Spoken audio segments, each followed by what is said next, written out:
It's the go-home episode of SmackDown leading into the biggest party of the summer. That's right, Summerslam is tonight, and an episode of SmackDown happened. There's a few things to talk about. Let's get into it. This is About Last Night on Rumble Rewind. What's up, ladies and gentlemen? My name is Brandon. This is Rumble Rewind. Thanks for stopping by. We've got a couple of things to talk about here from this episode of Friday Night SmackDown live from Cleveland, Ohio.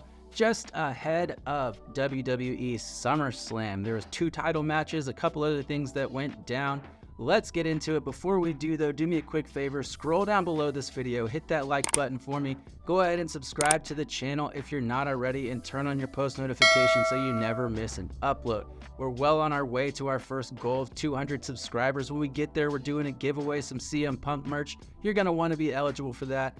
The only way to be eligible is by subscribing to the channel, and then make sure you have those notifications turned on so that you can be one of the first to know when we do that giveaway. All right, that stuff out of the way, let's get into this episode of Friday Night SmackDown. We got a couple of great matches on this card, starting off with Carmelo Hayes versus Andrade. These two faced off again for the second time, and unfortunately, Carmelo Hayes came up with another L. Carmelo Hayes is now 0-2 against Andrade, so I don't really know where this feud goes from here. When the two of them kind of faced off and were the highlight of the Money in the Bank match, they went to a singles match after that. I thought we were going to get a really good feud with some back and forth happening between the two, but unfortunately it looks like Andrade is now up 2-0 and Carmelo has no shot of winning this feud.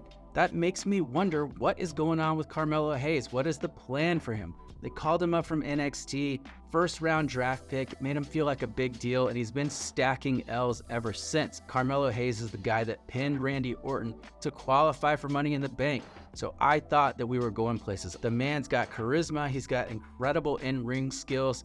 Let's go, WWE. Let's do something with Carmelo Hayes. On the other side, I do like that Andrade is getting some wins. I wish they weren't at Hayes' expense, but at the same time, there's a story to tell with Andrade as well. So we'll have to see where all these things go. But for me personally, I would love to see Melo get a little bit more recognition and continue to move forward, get some storyline around him, be able to get some wins and move into potentially that mid-card title picture. Moving on to the next match, we got Santos Escobar taking on Apollo Crews. Before this match happened though, we saw a backstage segment with Legado kind of having a conversation about getting back on track and becoming the dominant force that they know they can be. This would lead to the one-on-one match with Santos and Apollo Crews, and Santos would pick up the win after Berto and Angel attacked Baron Corbin on the outside, causing the distraction, allowing Santos to hit the Phantom Driver and get the W.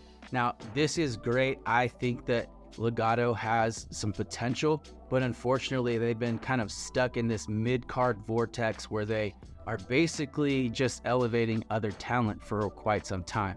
They need to get into a meaningful feud with somebody, but right now they're kind of in this thing with the thrown together Apollo Crews Baron Corbin team, which doesn't make a ton of sense to me, but hopefully this is kind of the beginning of something bigger. Santos and Elektra Lopez are potential future stars. I think both of them are good on the mic. They're both good in the ring.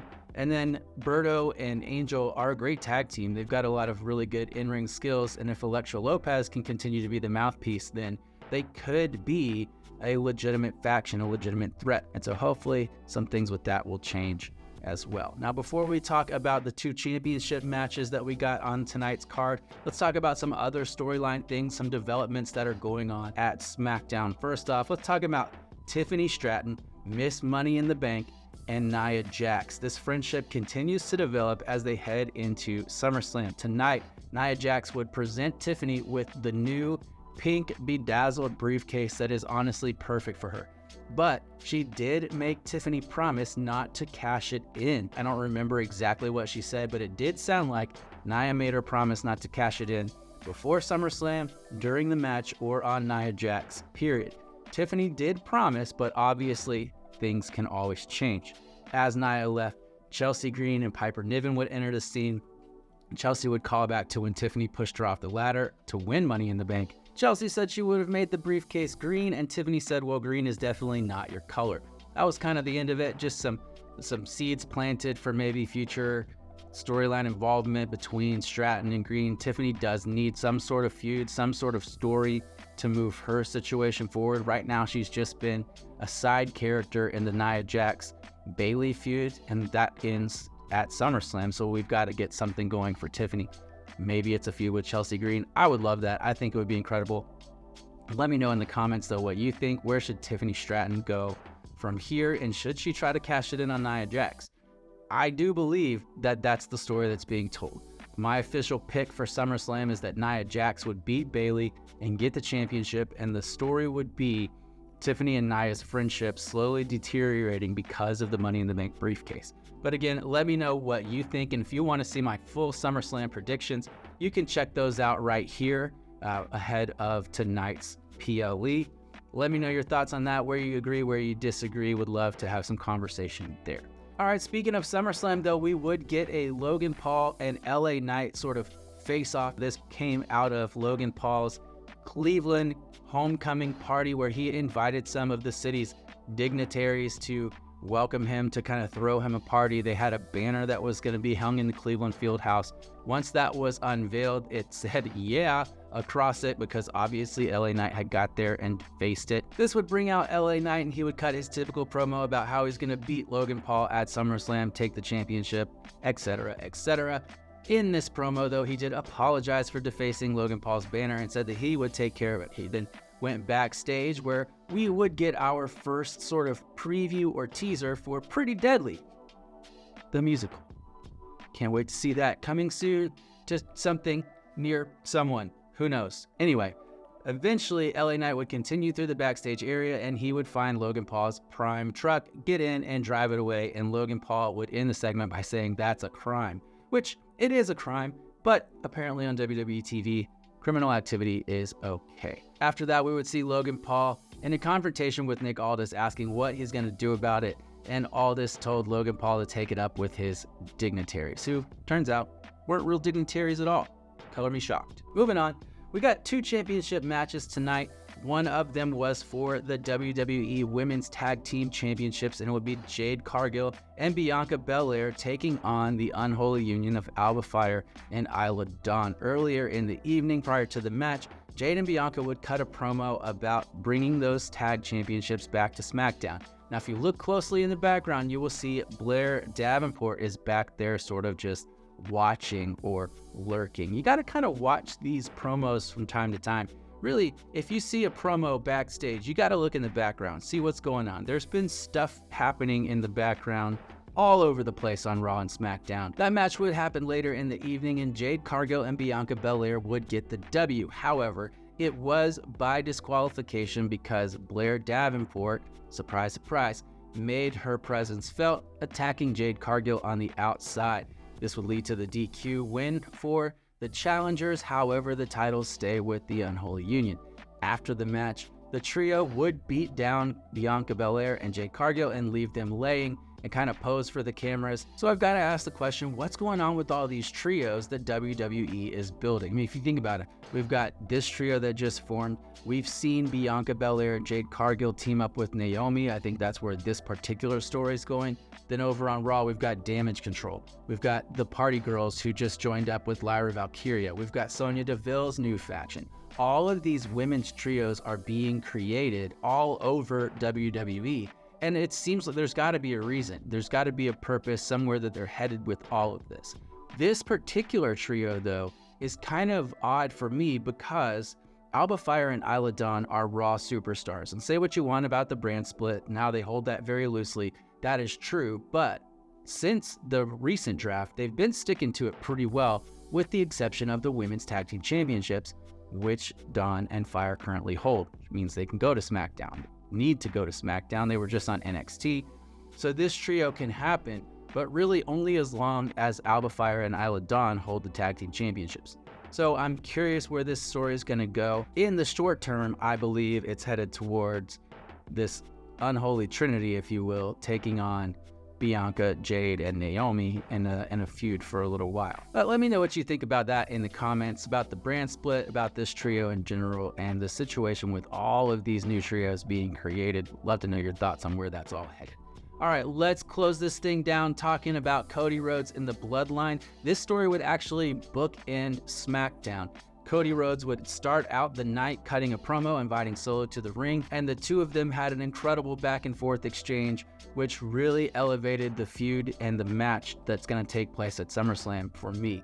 This match is now Bloodline Rules. Cody Rhodes referenced the fact that he won the championship in a Bloodline Rules match against the actual Tribal Chief. Cody said that since the actual Tribal Chief wasn't available, that he would settle for the wannabe. Solo would come back and say, you want to bring up Bloodline Rules? Then let's make this thing Bloodline Rules. Of course, Cody would accept, putting him back in an against the odds underdog situation, because that is who Cody Rhodes is. To me, this means 100% that Randy Orton and Kevin Owens are making an appearance at SummerSlam. They're going to make a comeback, and potentially Roman Reigns comes back to help Cody, or honestly take them both out. At any rate, Bloodline Rules just means complete and total chaos and gives license for any and everybody to interfere, so expect a lot of craziness in that match tonight, but I stand by my prediction that Cody Rhodes will retain. Now, sticking with that story, the main event of the evening was the Bloodlines Jacob Fatu and Tama Tonga taking on DIY for the WWE Tag Team Championships. They would qualify last week in the gauntlet match, becoming #1 contenders, and tonight's main event would be the result. The Bloodline would get the win and become your new WWE Tag Team Champions after Jacob Fatu went on an absolute tear, hitting Johnny Gargano with pretty much every move that exists, pinning him and getting the win. The end of the night would see Solo Sikoa and the Bloodline posing over a fallen Johnny Gargano, with Solo holding both belts. Again, Solo just continues to want to be Roman Reigns. Doesn't want to be like him, he wants to be him. Earlier in the night in the Cody promo, he told Cleveland to acknowledge him. Basically, he's just one step away from trying to take Roman Reigns' skin and wear it like a suit to his birthday party. That's a reference to a movie. Hit me up in the comments if you know what it is. Speaking of the comments, let me know what you think about Solo and the Bloodline going into SummerSlam. Do you think the Solo has a shot at winning? And what do you think of Solo overall? Personally, I think that he's stepped up a lot in recent weeks and months and is really establishing himself as potential main event caliber superstar. I like what he's doing. I know that the opinions are split. Everybody wants Roman Reigns to come back. I get that, but I do think they've done a good job of establishing Solo. And when Roman Reigns comes back, whether he comes back as a face, whether he comes back as an anti-hero, it doesn't really matter. This feud between Solo and Roman should be really, really good.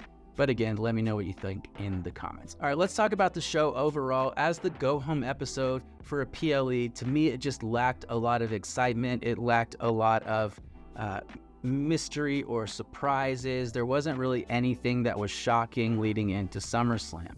There was the addition of the Bloodline Rules stipulation, which I think is good, but there was nothing that would continue to cast doubt on whether or not Cody was going to win the championship.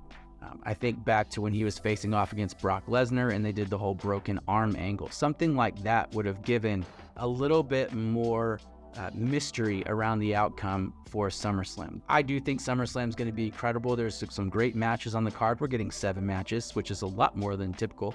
But at the end of the day, this episode of SmackDown for me didn't do much to make me want to go out of my way to watch SummerSlam. Thankfully, they've done a good job building it prior to this. And so for that reason, I give this episode about a 6.5, which is unfortunate for a go-home episode. Let me know your thoughts in the comments. How would you rate this episode? Am I way off? Did I miss something? Maybe that's the case. Who knows? Let me know your thoughts on how you would rate this episode in the comments below. Now, let's talk about brand wars. Obviously, it's the end of the week. We've seen an episode of Raw, we've seen an episode of NXT, and we've seen an episode of SmackDown. Raw has been super hot lately because of the Wyatt Six, because of Drew McIntyre, CM Punk. They've got so many more stories going on. Liv Morgan and Rhea Ripley, for example. Raw has all of the things that they need to continue a dominant run here. However, NXT had the Great American Bash happening this week. PLE kind of feel more championship matches, storylines, etc. And then SmackDown happened. For me this week, it was between Raw and NXT.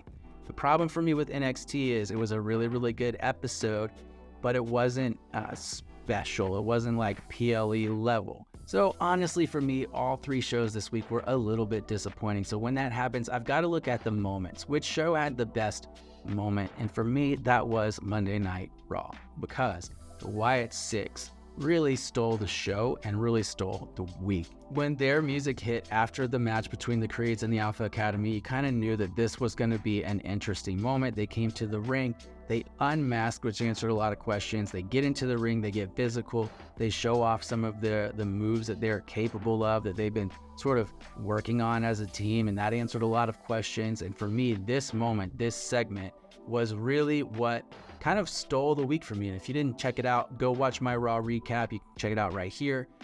For me, that moment, that story has been so well done that it carried Raw this week and really makes them the winners of this week's Brand Wars. Let me know in the comments, though, what you think. Would love for you to share your thoughts there, and let's talk about it down in the comments below. Well, that is it for today, but we will be right back here Monday morning with our review, recaps, and opinions on SummerSlam. Don't miss that. It happens tonight, and it's going to be an awesome card.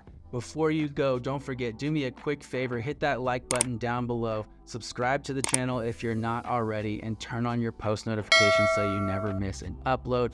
All of those things are completely free, very easy, and very helpful ways that you can support this channel. If you know somebody that you think would enjoy this content, share the video with them. Again, that's another way that you can help this channel, and we really, really appreciate all of that so much. So thank you for your help with that. Thanks once again for hanging out with me for a bit today on Rumble Rewind. We'll see you on the next one.